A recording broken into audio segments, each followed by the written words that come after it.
En général, quand je dis que je fais une thèse de bio, on me demande ce que je cherche à guérir, Alzheimer, cancer, sida. Moi, j'étudie l'élongation d'un embryon de poulet. Donc j'ai beau essayer de dire oui, c'est super cool l'embryon de poulet, en général j'ai juste le droit à des blagues un peu du style oui, tu fais ta thèse chez KFC, ce genre de choses.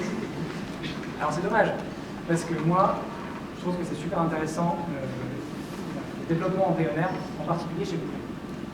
Parce que le développement embryonnaire, c'est essayer de comprendre toute l'histoire fabuleuse qui se passe entre une cellule œuf qui va se développer pour former un organisme extrêmement complexe. Et moi là-dedans, j'étudie une étape extrêmement précise, c'est le moment où l'embryon passe d'une cellule d'une forme ronde à une forme allongée.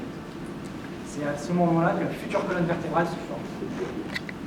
Donc, et pourquoi chez le poulet? Pourquoi on étudie ça chez le poulet? Parce qu'en fait, c'est très pratique. Il suffit de récupérer un œuf classique, on récupère un embryon qui a la surface de jaune, et il se développe après très bien sous le microscope. Donc, vous pouvez voir un exemple sur la photo de gauche d'un embryon de poulet après 2 jours de développement. On peut faire un film de la partie postérieure et on voit l'élongation. Vous voyez 3 extraits au centre de ce film d'élongation, dans lequel on peut mesurer du coup la vitesse d'élongation qui est de 1/10 de millimètre par heure.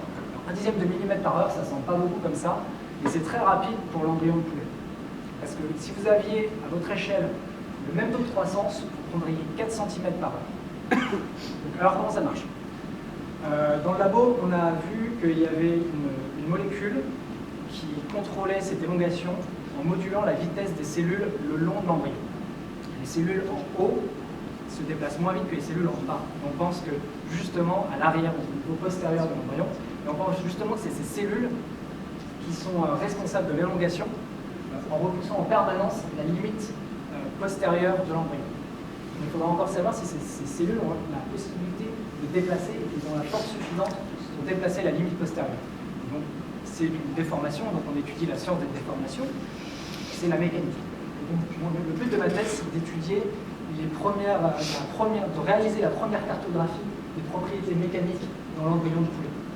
Et pour ça, comme vous voyez à droite, j'aspire l'embryon de poulet dans une pipette de verre et qui nous permet de remonter aux propriétés mécaniques, de savoir si c'est plus ou moins mou, plus ou moins visqueux.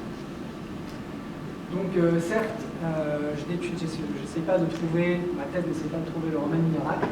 Peut-être bien que grâce à mes petits poulets et leur élongation, on pourra trouver des innovations intéressantes, comme par exemple la médecine régénérative qui essaye de faire pousser des organes à partir de cellules souches.